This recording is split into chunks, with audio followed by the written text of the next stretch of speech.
start to realize that they are not minor or major seconds as usually written down in notes, but actually all are somewhere in between, in betweeners. My collaboration with my colleague, music acoustic specialist Rytis Ambrazevičius, made it possible to analyze objectively the psychoacoustic characteristics of sutartinės. Ambrazevičius came to the conclusion that the intonation zone of the second is wide, approximately from a half tone to a tone and a half minor third, and it is homogenetic. The vertical seconds are not differentiated, just as the horizontal single part thirds. An average second is equal to 1/78 of a temperate half tone. According to Ambrazevičius' findings, a constricted and hemisonic principle dominates in the scales of the sutartinės. The intervals formed between the voices are all about the same, more narrow than the temperate tone. A question arises, why does the hemitonic principle and not the diatonic tone and half-tone contrast principle dominate the sutartinės harmony, which is marked by the parallelism of the seconds? Why are the harmony seconds of the particular size? It is possible that it is affected by the psychoacoustic phenomenon of roughness of the sound. According to studies, in many cases, the non-differentiated thirds are the primary melodic intervals of the different voice parts, and their connectiveness gives the desired roughness. Second, the narrowness or wideness of the intonation zone in the one voice part depends on the third intonation by the other voice.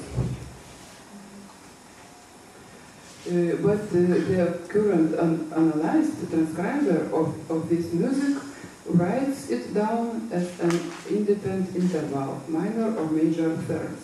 For example, saluto tuto. This example was written in 1911. And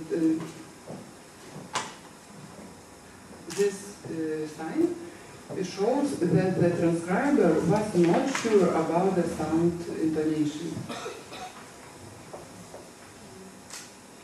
Therefore, I have noticed that when singing, the melodies separate singers and the same singer in the different places of melody, in tone the same third differently. My observations correspond to the comments made by the transcribers of sutartinės, which were recorded on phonograph discs.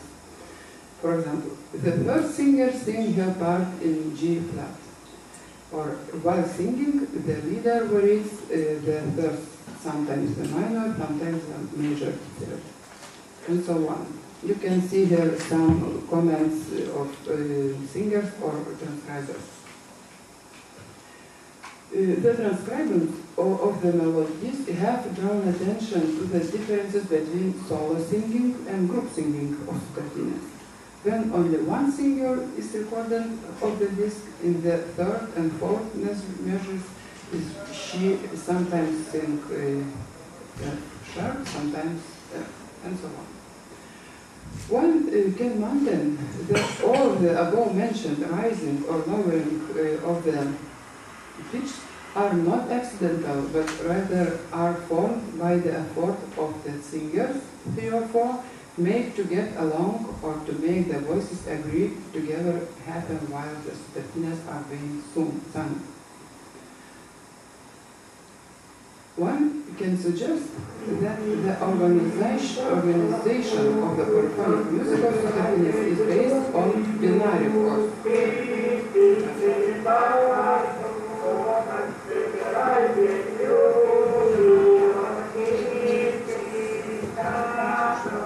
We can see two different notes, different elements of binary.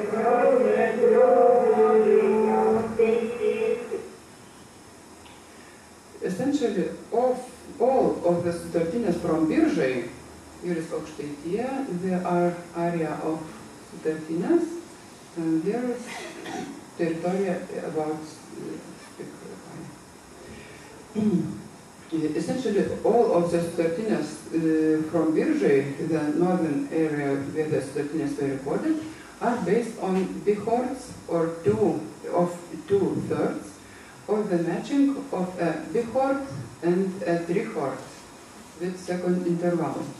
The interlocking of the two bihorts of thirds, or bihort and trihort of thirds, determines the constant sounding of parallel seconds. Nevertheless, not all the sounds of bihorts or trihorts are intonated in the stable manner. I have noticed this while singing the sutartinės myself. Some sounds are sung in a stable manner, holding the note on the same pitch all throughout the singing, whereas others are less stable and are more free. The most stable in my observation are two sounds, second interval, that are in the middle of the part where two voices join. They are like center of the togetherness between the opposites.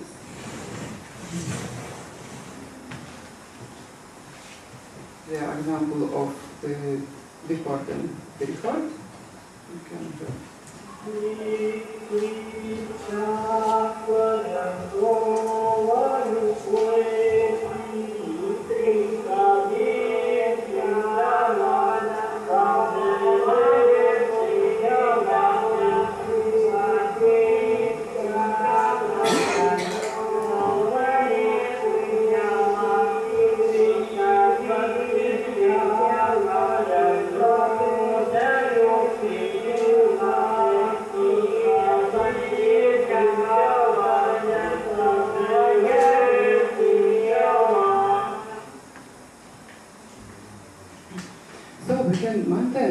The sounds of the central common sound line, like two different magnetic poles, are the most contrasting and at the same time most attractive, connecting tertiary bihorts into one community, into a harmony of seconds. The sounds, in before mentioned example, A and B perform the function of tonal support. They form the nucleus of the scale. Ambrosevich's acoustic studies of archaic recordings also substantiate my empirical experience. The tonal structure is based on psychoacoustical, not pure musical phenomena, and composed of approximately equidistant steps slightly less than 12 wild tone.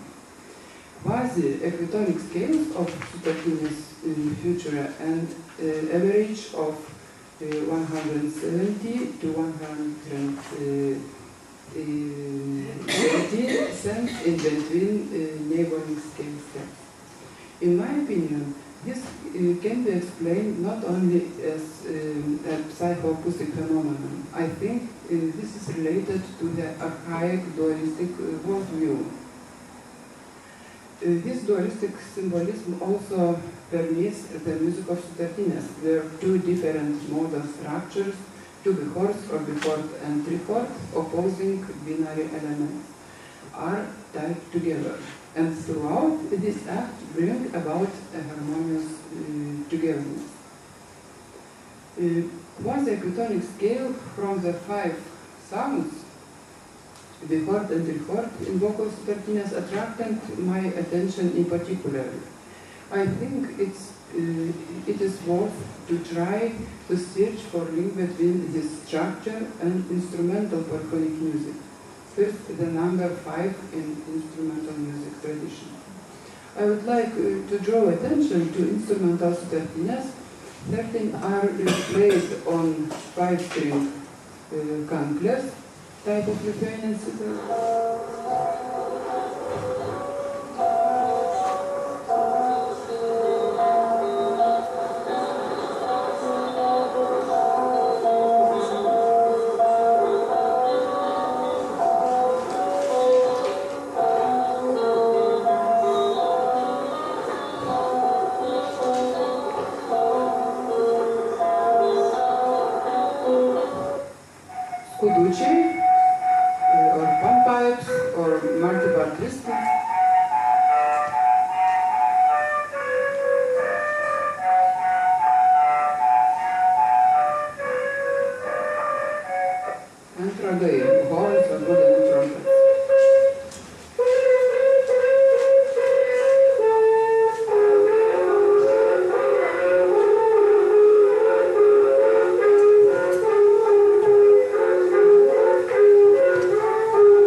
set is made from 4 or 5 horns, and skuduchi set from 5.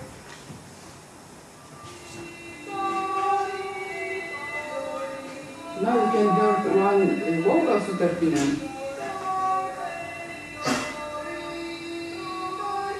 which is based on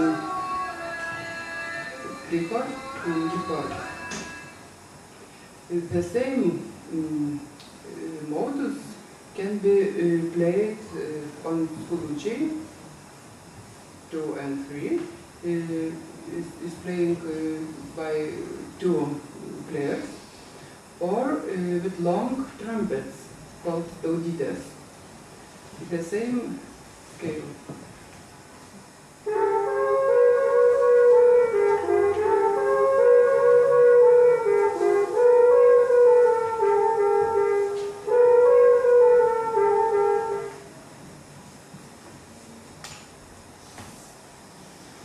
Five-string cantless is congenering with archaic string instruments of other nations, mostly with instruments of the sitar family, such as Nars Yuk, played by the Khanty people, and Sankultap, played by the Mansi people. That is a musical or singing tree, God's loved 5-string tree, or God's singing voice. So metaphorical is called in Mansi and Khanty area. Shamans played this instrument instead of the drum, so did singers, musicians and doctors, Arya Ktaku. Every name being attributed to his instruments assumes ritual and metaphorical implications, representing its primal sacerdotal function. This instrument bears a certain resemblance to the Finnish and Karelian 5-string kantele, which was played by Mainemanen, the hero of the epic poem Kalevala.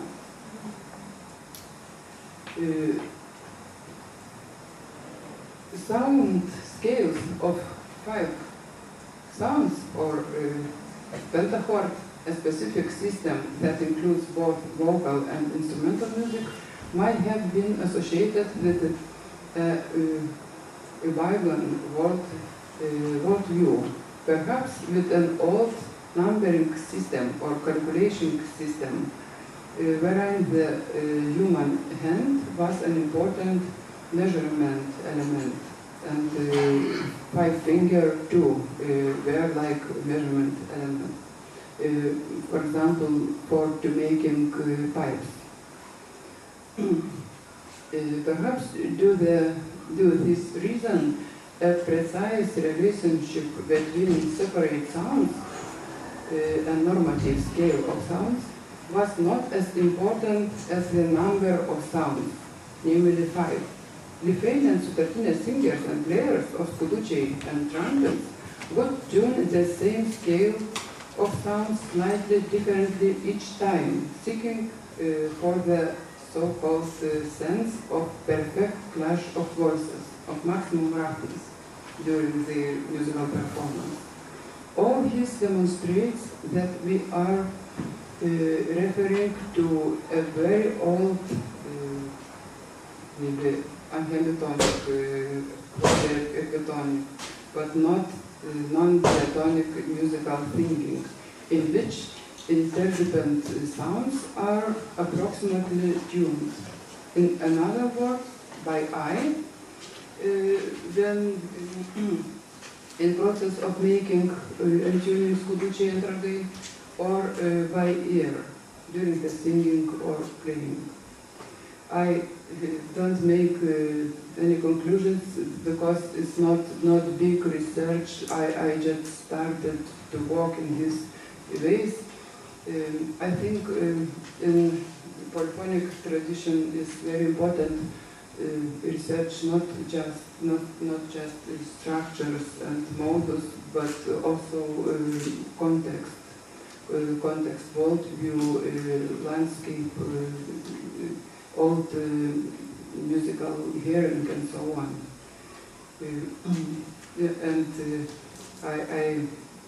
I'd like to work in his way to research connection sutartinės modus with number 5. Why local people in this area of Biržai preferred number 5 in vocal and instrumental music? Okay. Thanks for starting our discussion. It's actually not a paper, it was on the paper. We are going into introductory part of our discussion, and I would like to talk to connect Laila's presentation and also Tartanis to bigger problems that we are facing as musicologists today. I remember when I was studying at the conservatorium, I was taught that Lithuanian Tartanis was a kind of a unique phenomenon which was based on seconds. That seconds are such a late and difficult development that was hard to imagine that it could have been wider than a couple of very strange cases. And as a matter of fact, Kurt Sachs, when he wrote about Tartanis tradition, he wrote that those who are singing this don't understand, don't realize what they are doing. It's just like by accident they are doing this, which I think was very far from the reality, because people who are singing this tradition, they do enjoy this seconds, they do enjoy what they are doing. Now, let's go now out. First of all, if you would like to sing a little bit of Tartanis, I do sometimes, it's not real Tartanis, but to get the general idea how this Tartanis is sometimes concluded, is made. I mean the canonic second of Tartanis. I would like to suggest to you to sing a very simple melody and check how we can form this Tartanis. You can follow, for instance, all of us sing something like this.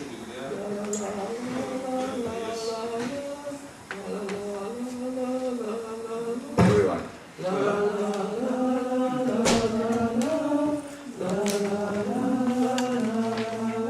Don't sing octave low, please. Don't sing octave low. Once again.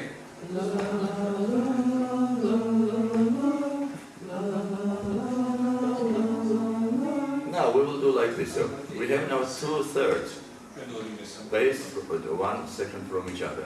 Now we will divide into 2 parts. Let's say that this part will be starting, the other lines will be coming later. So when we start, when you go to that one, you start there, and from there we continue. 2, 3, 4.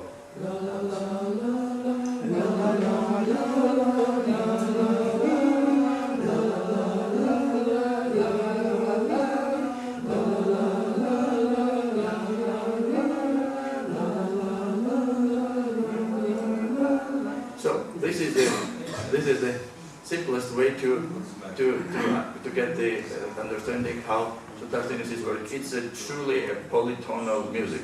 So you have part of the melody based usually major second or around major second or between major and minor seconds in between, and they have these 2/3 or 5ths or mostly connected to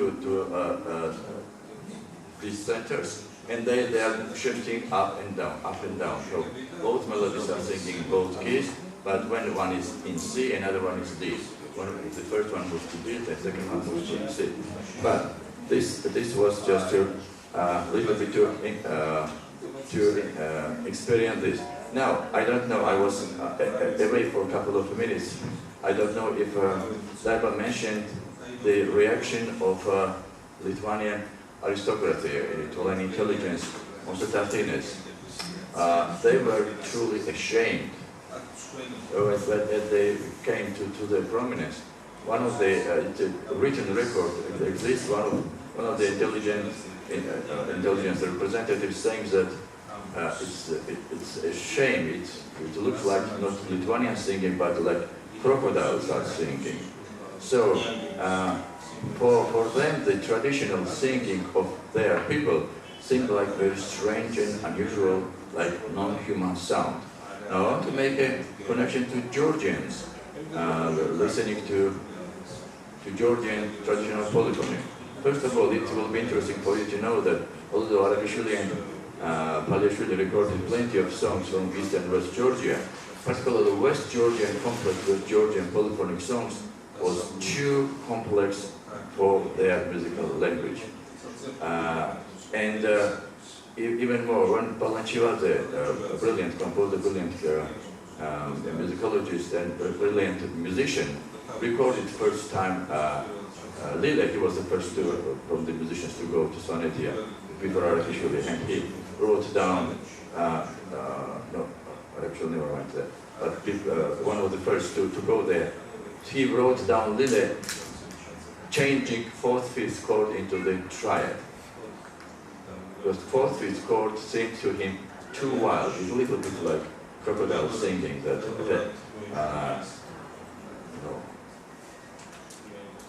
really offended somebody, some Lithuanian aristocrats. The same way for Balanchivadze, this singing was too rough, so he wanted to make Swans sing more cultural and more cultured and more close to European harmony. And of course, when today we take singers and we go to Swaneti, they particularly enjoy exactly this, the dissonant chord, the rough dissonances that are a vital part of the Swanetian singing. Now, I want to tell that it seems to me that contemporary ethnomusicology is undergoing this change of paradigm that we are gradually acknowledging that, wait a minute, this kind of singing based on very dissonant sounds are wider and wider and made in different parts of the world. Now, do we have a technical support person here? He disappeared.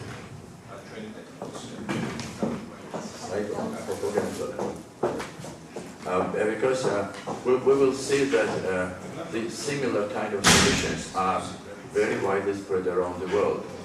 And now, you heard Lithuanian example, Lithuanian polyphony. Shelburg, Kamush, this Magalati,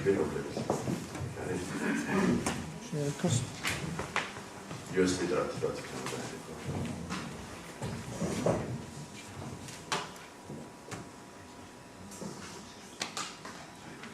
Te un abbraccio mogitare.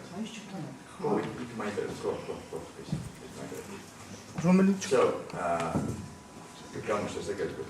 So, I want to start with one of the examples which has a very interesting story connected. It's a polyphonic singing of both men and women from Afghanistan, from Nuristan, because Afghanistan and Central Asia is one of the great, regions of the monophonic singing. And suddenly in Afghanistan, in Nuristan, in the most inaccessible mountains of Nuristan, we have a polyphonic singing, which is quite close to Baltic or Balkan polyphonic traditions. Now, I want you to go a little lower. Let's get to Nuristan. Lower. Okay, Nuristan. Let's have a Nuristan women. Okay.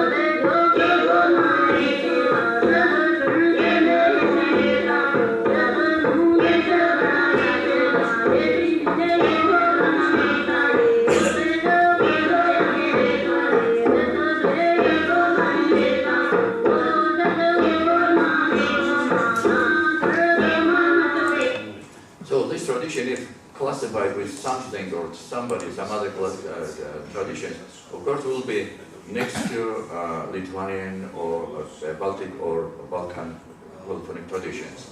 It has nothing to do with East Asian or some other polyphonic traditions. It's also based on two-thirds yes, combined. exactly. Even the bars are fit. Da da da da da da da straight. Da da da. And the rhythmical figure is also exactly the same. And we should not forget that this is the most inaccessible mountains of Afghanistan. There are very interesting legends connected to the visit of Alexander the Great to Nuristan.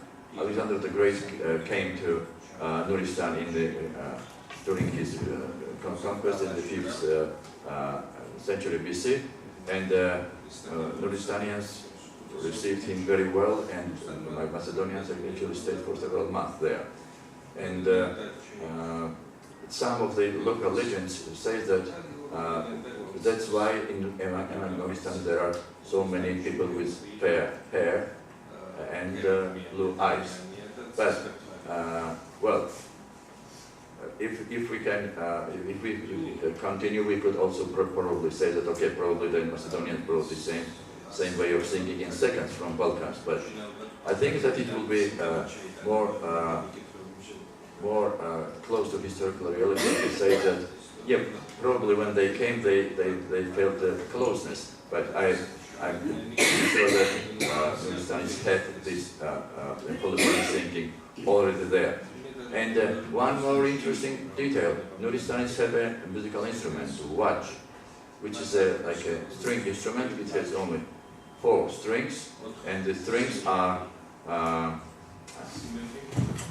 are tuned like this with a major seconds.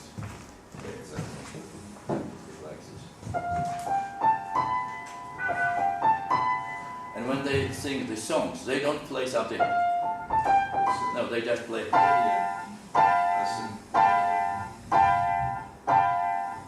So it's like that they can't get enough seconds. They want to have more seconds. So they have this 3-part, it's 3-part tradition, 3-part singing, and they're still adding these 4 whole tone Lydian seconds. Now let's listen to male singing tradition from go down. Romania. Okay, it's Nuristan, which we played just now. Nuristan? Yes, yeah.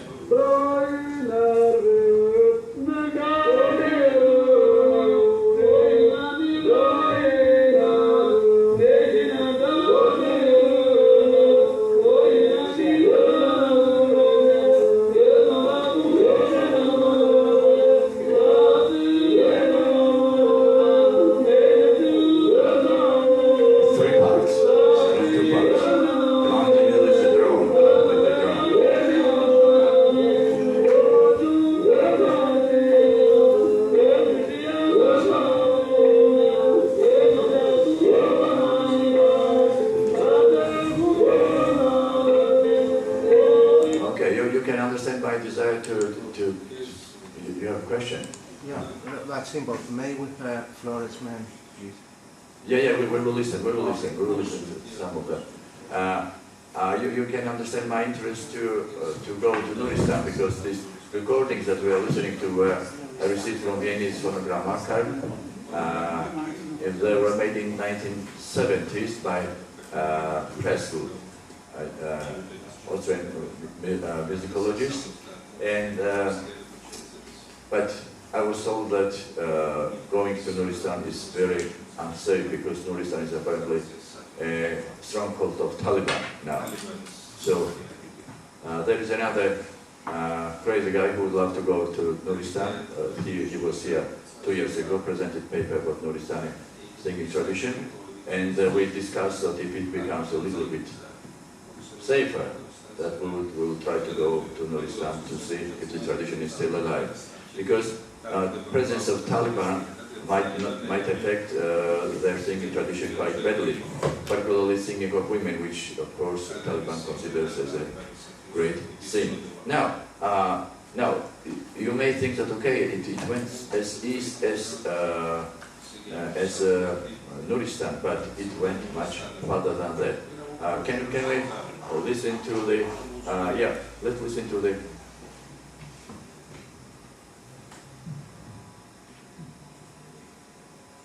Okay, let's listen to the Vietnam. Vietnam, number 48. Lower, 48. Yeah.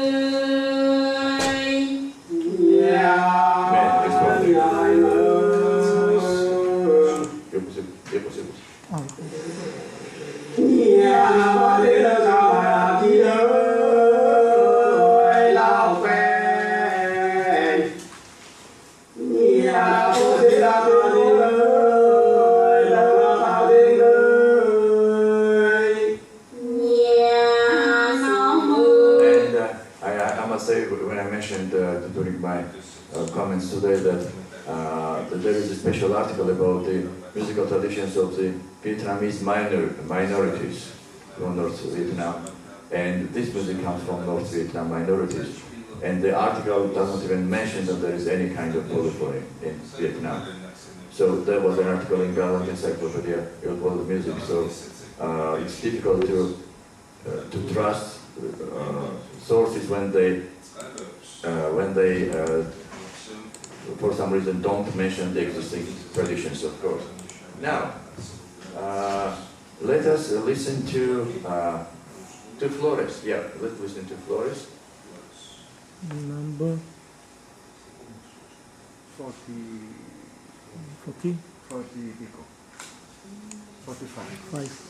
45, yeah.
First time recordings from Indonesia, the similar recordings, there are also women singing the same kind of tradition.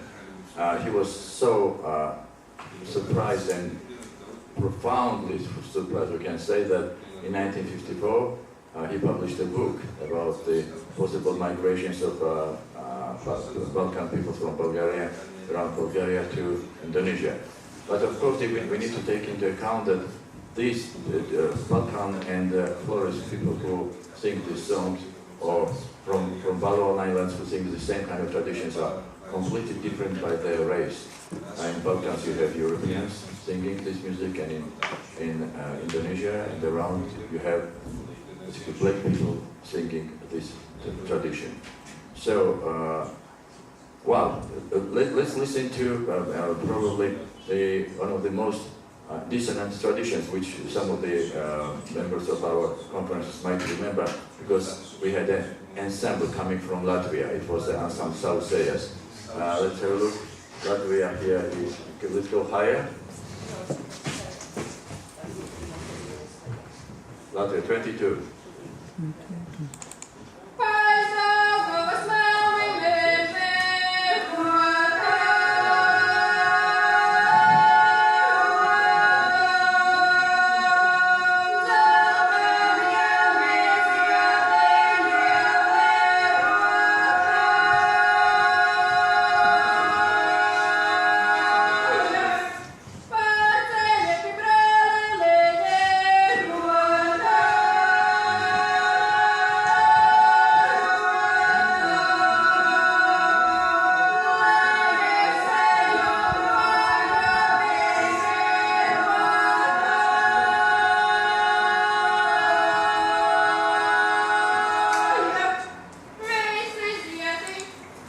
And now listen to another example from another mountainous region. It's from Tibet. Tibet here is 49, yeah.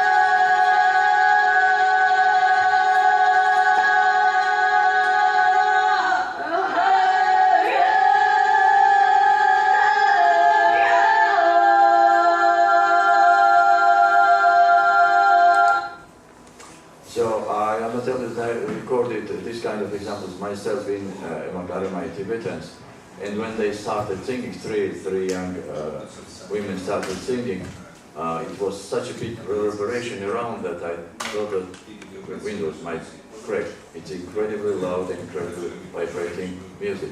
So I have only few examples here of this kind of harmonic singing when the dissonances are playing the crucial role, and they are always in the most isolated, in the most hard to access regions of the world.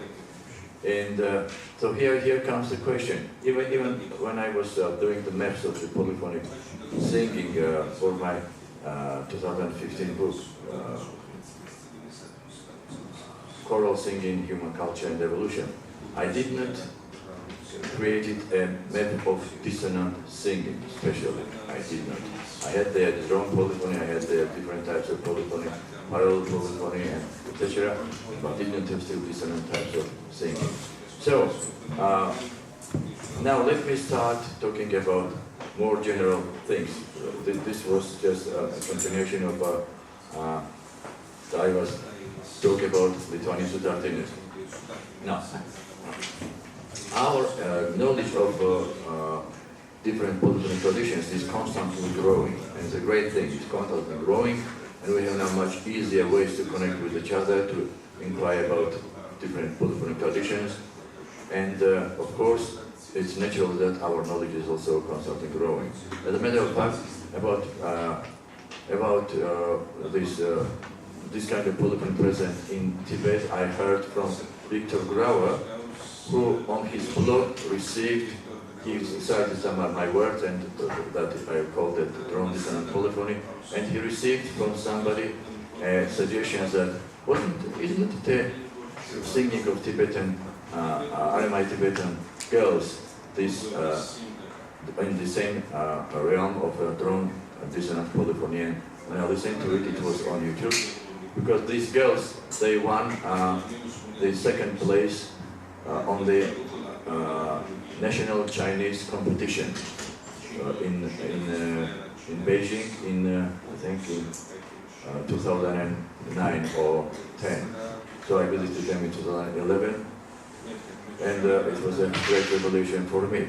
So we are constantly knowing more and more. When Marius Schneider wrote the first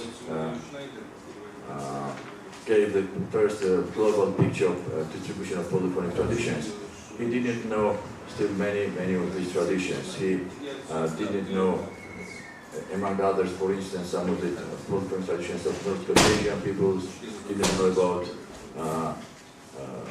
Moldovan polyphonic traditions, many of the peoples of the Soviet Union, of course, because of the Soviet Union was a closed region.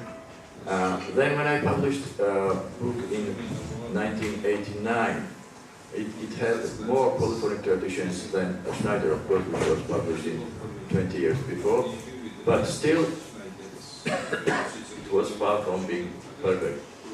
And then in 2006 I published another book which had many more polyphonic traditions, and now I already know about more polyphonic traditions. So the aim of our meeting is basically to urge all our colleagues to contribute to our growing picture of the different polyphonic traditions. And I'm sorry, we had a technical problem, so I can't produce. We can distribute later the existing maps of polyphonic types. But what I rather suggest for us to think about, let's think about the different polyphonic types, different polyphonic or based on the structural forms or the principles of making polyphony, like a drone or ostinato or some other principles, because polyphony can be made of several different criteria, sometimes using the elements of each voice, sometimes using how these voices are coordinated with each other. So I suggest this question. So what do you think? And that would be my first question. Let's discuss it.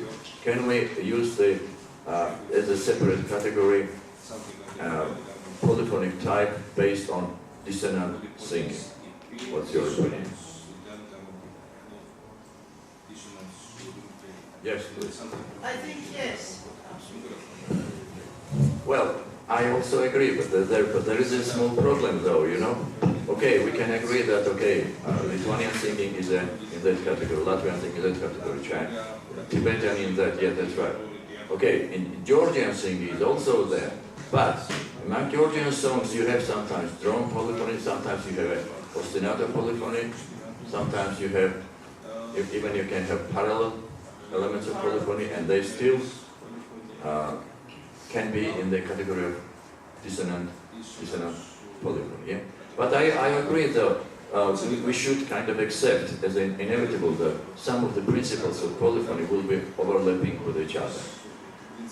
Okay. Now, I also suggested that possibly another clear type of the polyphonic singing all over the world is a so-called parallel polyphony. Now, what's your opinion? Can we have a special type of polyphony based on the principle of parallel movements?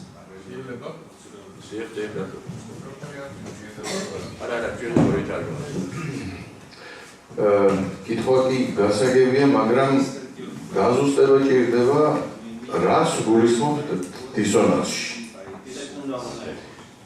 მარტო სეკუნდაა დისონანსი? Second yes, that is absolutely right. So, and by the way, I had a very interesting discussion with a wonderful Georgian linguist, Thomas Gankarelidze, who told me a few years ago that it would be good if I managed to distinguish like 2 or 3 basic, principally different types of polyphonic singing, and I think that we can do that now. We can have a secondal singing and third, or dissonant and consonant. So when we say dissonant, we mostly refer to secondal singing. Seventh, you may say, seventh is a kind of the inversion of second, so it's principally it's the same phenomenon as the secondal. So C, D or DC, basically they have the almost same harmonic effect. So yes, we mean secondal. Dissonant will mean mostly secondal. But of course, please remember, I'm freeing the term dissonance from all the negative connotations. It's nothing to do with bad sound. People sing in the second because they love it. And when we sing Georgian songs, or we sing Serbian songs, or we sing Lithuanian songs, we love them because they have these dissonant sounds. So dissonant is as a purely acoustic phenomenon of the closed harmonies. Yes. I would like to add an aspect to this discussion, because you're talking about seconds. I would suggest to really clearly distinguish between melodic seconds and harmonic seconds, because melodic seconds are considered as consonant, are the easiest intervals to sing, and the harmonic seconds are, in terms of roughness, the most rough. So I think I would, instead of talking about dissonant consonant, I would try to go to a more objective criterion. And more, for example, in terms of pitch organization. I think this is not my idea, but this is an idea which was brought into the discussion by Alexei Nikolsky, and I think he has a good point there, that we should try to stay away from any category which has a value judgment attached to it, but just try to think neutrally or objectively in terms of organizational structures. Okay, probably it might be even better to think about a secondal polyphony, not dissonant polyphony, because dissonant, whatever we try to create from the value judgment, it still has Also connotation. we could try term Schwerpunktdiaphonie for all second polyphony. Yeah, so that's what we are for, so we can discuss this, bounce ideas from one to another person, from another scholar, and come to a conclusion. Thank you very much. Yes, please. To follow up on what Daiva just offered here about bringing in the term Schwebungsdiaphonie in connection with this category of polyphony, I think that is a good direction to go, because when comparing seconds and sevenths, from a certain systematic point of view, they can be used interchangeably, but in the context that we've been seeing, they're not equivalent because of the different acoustic properties, where you are dealing with Schwebung in here, that is to say, beating and roughness, which occur within a limited acoustical band of frequencies. So that would be another reason to get away from speaking of secundal harmony here, so that it would not be confused with septimal harmony, and to speak rather of the acoustic criteria that are used as a aesthetic value in these styles. Okay, yes, I agree that possibly using the term secondal harmony is based on more direct description of the style. And,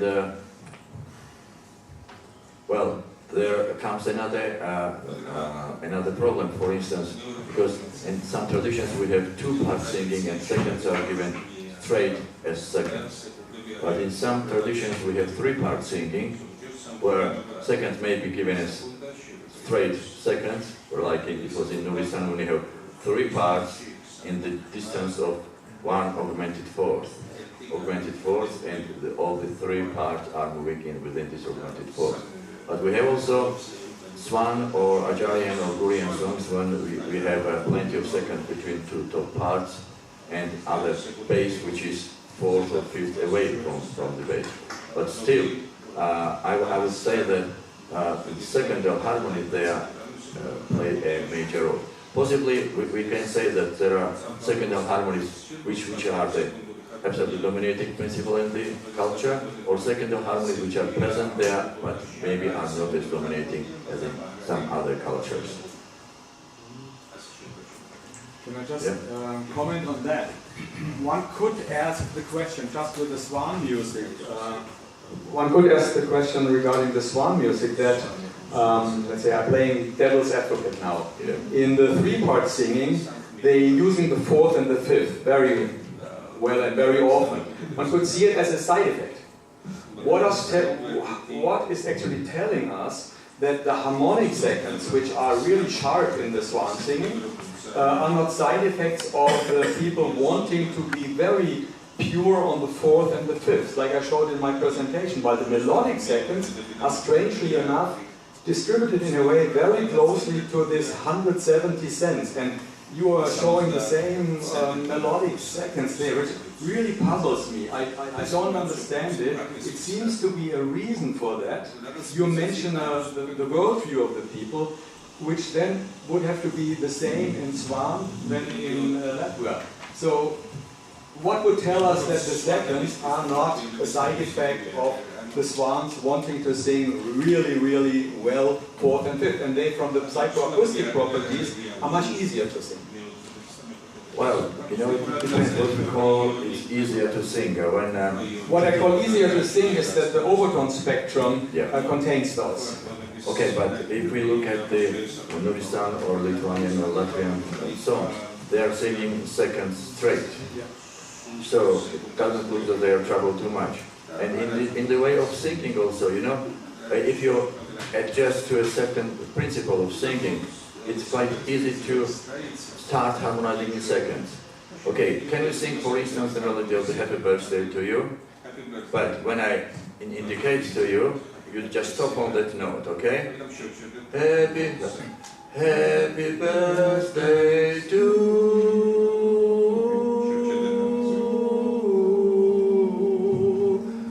you. Happy birthday to you. So we can go to a melodic note, and then somebody, one of the singers, goes just down from that melodic note. It's actually, from the technical point of view, it's not that easy to form. And it gives a very powerful harmonic effect, because seconds are most powerful dissonant. You know, I often pay attention when I'm outside in the streets, when there are cars, beep, beep, beep, beep, beep, beep. They are very often, they are seconds. I could propose you to sing one example of the, based on just two sounds. Please sing so do to so do on higher. So do to so do to so do to so do to so do to so do to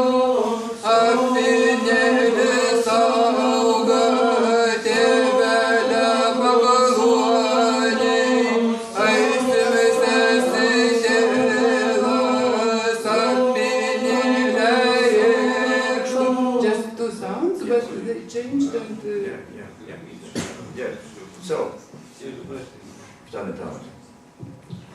მე ჩვენება აი ძალიან ამას ფიქრობდი ადრეც.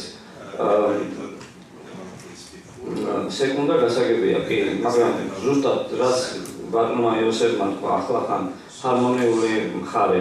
ჩვენ შეგვიძლია კრიტერიუმად ავიღოთ ასევე მოტივაცია იმისა, რომ გზერა გაახანგრძლიონ.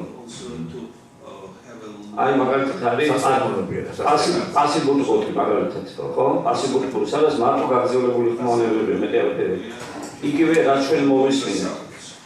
შეიძლება ეს იყოს სეკუნდა, შეიძლება იყოს სვანური ჰიმნი. ესე იგი ადამიანს სიამოვნებს, როცა რაღაც გერას უსმენს დიდხანს. ასევე სარდინიული რაც მოვისმინეთ. ანუ ეს არის გარკვეული ძლიერი ასე ვთქვათ მოტივაცია. და ამის მიხედვითაც შეგვიძლია ჩვენ დავუყოთ ესე იგი გარკვეული ფორმები, ტიპები, რომლის წმინდა გამოხატულება იქნება პასიბუტყოთი. ანუ ტაივანური პასიბუტყოთი. სადაც არის მხოლოდ გაჩერებული ხმოვანებები, რომელიც ზევით იქის ნამზედა. წმინდა. და სხვადასხვა კულტურებში ეს კარგად ჩანს. აი განსაკუთრებით ტიბეტური რომ მოვისმინე. ეს ცალკე გამოსაყოფი მოტივაცია არის, პრინციპია ზონების, რომ შენ მოგწონს გააჩერო ხმა და უსმინო შეთანხმებებს. და რაღაცა უსწავლოზე განავითაროს ხომ. Hello. ესე იგი თამას ჩვენ შევაგებთ ახლა ჩვენ ლაპარაკი ქონდა ვერტიკალზე. ჩვენ შევაგებთ უკვე ჰორიზონტალში როგორ გამიხადეთ. ფორმები არის ფორმები არის, რასაც ჩვენ განვიხილავ, მაინც ჩვენ გვაქვს თემატურ პოლიფონიაზე საუბარი. ჩვენ გვაქვს ლაპარაკი თემატურ პოლიფონიაზე, ანუ მელოდიაზე გვაქვს აქცენტი ჰორიზონტალზე. ამ დროს პასიბუტყოთი არის ფაქტობრივად გაჩერებული ხმოვანება. ამ დროს არის რავალხმიანობა, ფუნქცია, ყველაფერი არის დამოუკიდებელი ხმებში. და ეს ასევე თავში ჩანს სვანეთში, ვიეტნამში, ხო, მცირე როტაში, ხო? ხო. თავის მიკრო გამოსახულებებს ისპოვებს იგივე ისეთ სიმღერებში, სვანურში, გულუშიც კი ცოტა ხანი ვაჩერებს უფრო. მოგწონს ეს რა შედეს. ეს პრინციპია პრინციპში. ეს არის პრინციპი, სააზროვნო პოლიფონიური ერთ-ერთი.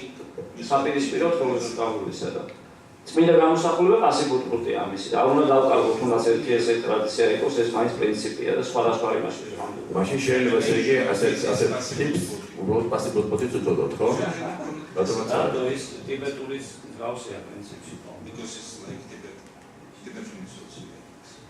ხო და მე მინდა ერთი ამბავი გავიხსენო ჩვენი ოჯახიდან. არამხნევად ოჯახი, არამედ მე და ჩემი და ვთამაშობდით ხოლმე ესეთ რაღაცას. აი ხარ happy birthday-ზე გააკეთეთ. სეკუნდებში თუ იმღერებდით, ჩვენთვის ნაცნობ ჩვეულებრივ სიმღერას, არახალხურს. ძალიან ძნელია. თუმცა აი ეს რაღაცა ის რიტმი, ამ ვიბრაციისგან თუ რაღაცა ძალიან სიამოვნებაა.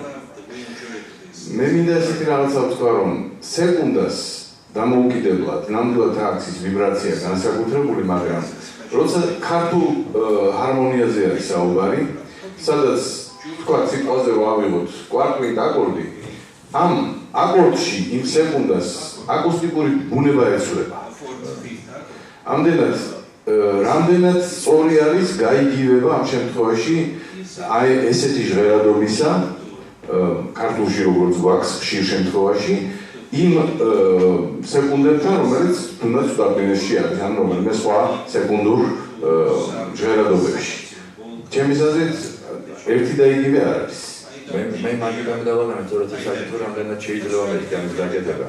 მაგრამ სეკუნდას უფრო ფართო სახე აქვს. სეკუნდა შეიძლება იყოს ცალკე დამოუკიდებლად ჭიშველი სეკუნდის სახე, შეიძლება იყოს შენიებული სხვა კონტექსტში ჩასმული. რა თქმა უნდა, სეკუნდა სრულებით იცვლის თავის ხმოვანებას, როდესაც კონტექსტშია ჩასმული. მაგრამ მაინც ჩვენ თუ შევხედავთ სეკუნდას როგორც დისონანსის გამოხატულებას, ხო? არის კულტურები, რომელთა პრინციპი უფრო არის აგებული, ზოგადად ან სეკუნდებზე, ან კვარტებზე, ან სენტიმეტრებზე, უფრო ესეთ ჭახენ ზაფ ინტერვალებზე იყოს აგებული. და არის კულტურები, რომლებიც პირიქით ცდილობენ, რომ აიცილონ ჭახის ხმოვანება და უფრო ჰარმონია, უფრო ასე ვთქვათ, კონსონანსური, ტერციული, სექსტური, კვინტური, ოქტავური ჰარმონიები იმღერონ. ესე იგი, აი ასეთ შემთხვევაში სეკუნდური და ტერციული ჰარმონიების დაპირისპირება ერთმანეთთან იძლევა საშუალებას არა მარტო ორი სხვადასხვა ტიპის მრავალქმედება გამოყოთ, არამედ მრავალქმედების მთელი ვებერთელა ჯგუფები, ვებერთელა პლასტები დავყოთ ორ განსხვავებულ პლასტად.